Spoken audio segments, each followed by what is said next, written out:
Hello Internet, Seth Skorkowski, and today we'll be discussing the 1920s Call of Cthulhu adventure, One in Darkness. Written by Doug Lyons and Ellen Asinwell, the adventure appears in 1989's The Great Old Ones, published by Chaosium. Coming in at 12 pages, the adventure is playable in one long session, but it took us two. Yeah, I think that really comes down to how much you and your players like to roleplay. There are a lot of characters here, and the adventure is really sandboxy, so the potential of roleplaying is pretty high. So if you enjoy roleplaying, expect this thing to take a little bit longer than it says it's going to. The adventure takes place in Boston, but you can easily change that to another large American city. It features gangsters, brutal murder, dark magic, and a serious financial windfall if the PCs can pull it off. Best described as the 4 M's. Mobsters, murder, magic, and moolah. Like with many Call of Cthulhu adventures, it's easiest to bring the player characters in if one or more of them is a detective.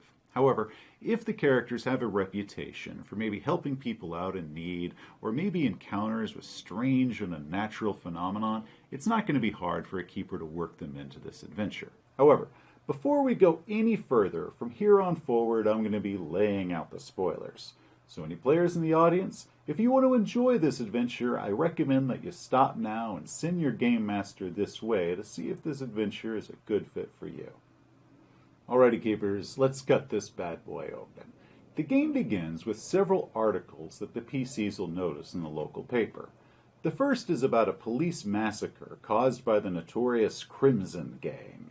The second is about a pair of local art dealers who received death threats and how there's some link to that and the Crimson Gang.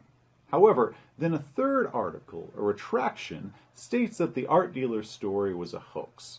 Shortly after the retraction, the characters are contacted by Jeffrey Daniels. He's the reporter that ran that story about the art dealers, and he has since been fired for running that story despite the fact that his editor told him specifically not to. He insists that this story is true. He claims that there's some sort of police cover-up because he's heard that the police massacre wasn't caused by the Crimson Gang, but was caused by some sort of terrible monster, and that the talismans that were included in the art dealer's death threats are somehow related to that. Jeffrey wants vindication, and more importantly, he wants his old job back. And while he can't afford to pay the PCs whatever fee it is to help them out, he goes ahead and tells them that the $20,000 reward that's out for the Crimson Gang has since gone up to $40,000, and he believes that this story is what can bring them down. Whoa. Did you just say 40 grand? Kid, why didn't you open with that? We never get paid for jobs. I mean, it's the most frustrating thing about hunting the mythos is the fact that it costs us more money than we ever make on a job. And this one pays 40 grand? Kid, why are you still talking? Get in the car. The case is afoot. Jeffrey can point the PCs toward a few leads, starting with his former editor and Lieutenant McElroy of the Boston PD. Editor Webb will state that the threatening call that he received did sound a lot like Crimson Gang leader Patrick Malone, but there is zero way that he's going to give Jeffrey his job back, and he is never going to work in that city again. Lieutenant McElroy also says that the two stories are completely unrelated. But while they're at the police department, the PCs can overhear several conversations between other officers, telling and doing rumors about how there was some sort of horrible monster during the police raid, and how several of the officers that were in that raid have since gone mad and are now locked up in asylums. The police station is also where the PCs will see the reward posters for Patrick Malone and his notorious Crimson Gang. Jeffrey will also take the PCs to the two antique dealers, Hewer and Digby. Both received death threats and red leather talismans concerning the tablet that each dealer recently acquired. These two men are very different, and keepers should roleplay them up to the fullest.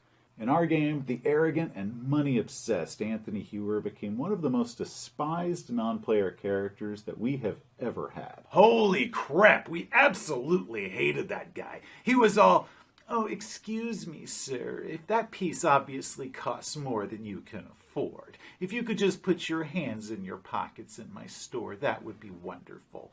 And if you could stay away from my real customers, they understand taste and, grooming."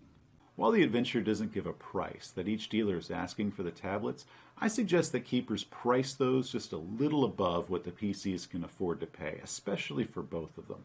I'd suggest starting at around $800. Now, if the PCs get pushy or rude, the dealers, especially Hewer, is going to raise that price on them, and he is going to make no secret about it that he's doing it to be a dick. While they're interviewing the dealers about these strange tablets and their alien writing, the PCs will quickly deduce that both men are holding something back as to where they got them and the circumstances as to how.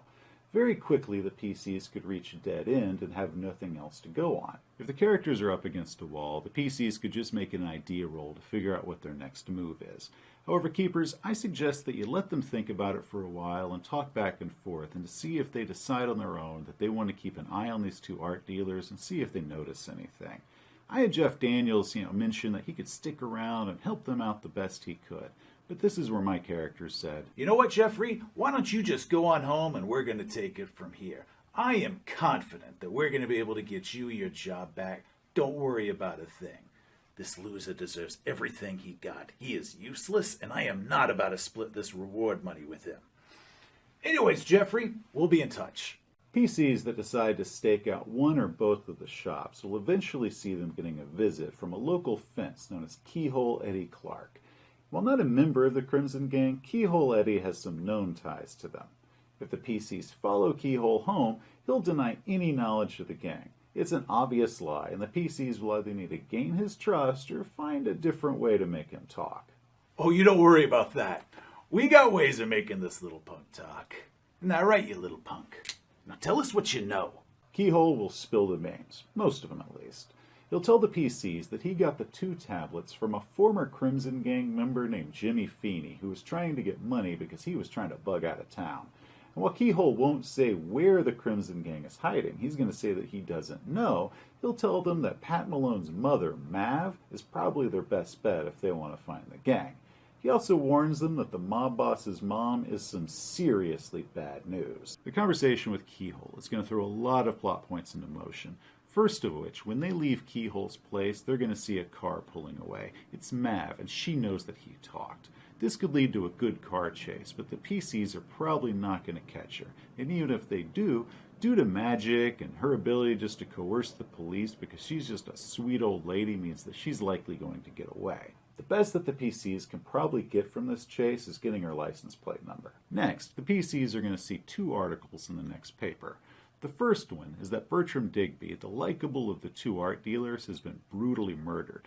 And if he had the tablet with him at the time, if the PCs didn't get it, that's now been destroyed. Next, Jimmy Feeney, the guy who sold Keyhole the tablets that he stole from Mav, has now killed himself. Shortly after that, the PCs are going to get a knock at the door, and it's going to be a kid delivering a letter that's full of all sorts of blank paper and a note that's asking for help but doesn't have any contact information on it.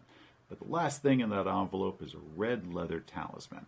If the PCs make a mythos check or they can put two and two together, they're going to figure out what this means. "Yeah, it's got like a name on it, but it doesn't say like how to get a hold of her or anything like that. I don't know, but... Hey, what's this? This looks familiar. Wait, is this a death mark? Did you just put a death mark on me? Oh, son of a bitch." Now, I'm fortunate enough that one of my players is a leather worker, and I had him make a replica of the red leather talisman from the adventure. So while keepers might not have access to something like that, I highly recommend that you make a similar talisman out of red cardboard or construction paper and make the marked character actually wear it at the gaming table. If asked, the delivery boy will tell them that the package came from a little old lady, but he doesn't know who and he doesn't know anything else. If the PCs go back to Keyhole Eddie's house, they're going to find out that shortly after they left him the night before, somebody showed up and shot Keyhole through the head. The best chance for the PCs is for them to find Mav. Hopefully they got that license plate number. If not, there's a few other clues that were along the way that can help them out. If they can confront her and convince her that they don't mean any harm to their son and that they're only after the Black Demon, Mav will tell them everything and agree to help them out. "Ma'am, I promise that turning in your sweet little boy and collecting that big fat reward is the furthest thing from our minds. All we want to do is destroy this evil, and that's the biggest reward we could ever want." You think she bought it? The problem is that the Black Demon is now going to be linked to every single person that's involved with it. That includes her son, Patrick Malone, the art dealer, Anthony Hewer, and the PC who is unfortunate enough to have been the first to touch the amulet. So this is now a race against time that they have to get rid of the demon before it kills them. Now, in order to help the PCs out, as long as she believes that they're not going to turn in her son, Mav will agree to make some enchanted knives in order for the PCs to kill it. This point in the adventure can go a lot of different ways. The PCs probably don't have enough time to decipher the tablet in order to banish the demon, and Mav can only make one enchanted dagger per day, but the monster is going to be actively hunting them down, and it's probably going to strike before she can arm the entire party. Maybe the PCs have figured out where the Crimson Gang is hiding. Maybe they can convince Mav to tell them, that way they can show up and hopefully help her son out. For my game, the PCs had their second enchanted knife made right when the Black Demon arrived, and it attacked them in Mav's house because they were staying with her in order to keep an eye on her. It wasn't a full combat, it was really just a taste of how bad this monster really is, and afterwards, wounded, it fled into the sewers. Yeah, and we are not going down there after that thing. Magic knife and no. We have lost too many PCs over the years not to know that nothing good has ever come from chasing a monster down into the sewers. Trust me here. If the PCs raid the Crimson Gang's hideout, expect a fight. These guys are scared and they are armed to the teeth. If the PCs survive it, there is a lot of great loot that they can score. However, it might be a good dramatic moment if halfway through the combat the Black Demon shows up and just starts laying waste. The PCs now don't have to worry about getting cut in half by Tommy guns, but the Black Demon is a whole lot worse. One thing that makes the demon so bad is Sanity Loss. The demon is a lesser form of Nyarlathotep, and the sand loss for it is the same as if you saw Nyarlathotep in his full glory, which is 1 to 100 points if you fail your sand roll. To me, that is way too much. This thing is nothing compared to the full Nyarlathotep and any of his other forms. I suggest that maybe you do a sand loss of 1 to 3 if they make their sand check, and then 2 dice 6 if they fail it. That's still pretty bad, but that is nothing compared to what the module is trying to put it at right now. Once the demon is destroyed or banished, the keeper can decide what to do next. Did the PCs get the Crimson Gang themselves, or did they tip off the police as to where they were hiding out?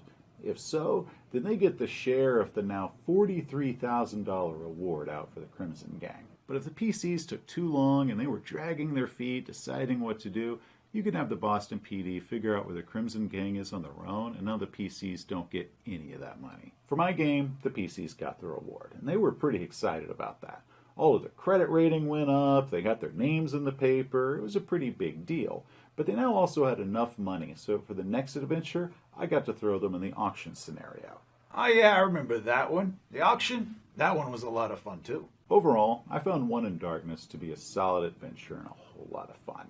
The players had a ton of fun role-playing it up, and the game never lost momentum as they were doing the adventure. There was also a healthy dose of combat to get everyone's blood flowing. While no longer in physical print, keepers can buy a PDF of the great old ones off of DriveThruRPG. I recommend that you give it a look. Hey, thanks for watching. If you enjoyed the video, please give it a like. If you want to see some more of our reviews and videos, just hit that little subscribe button over there and it'll hook you up. Until next time, gamers, you have a great day. So can I take this off now? Because it's really creeping me out.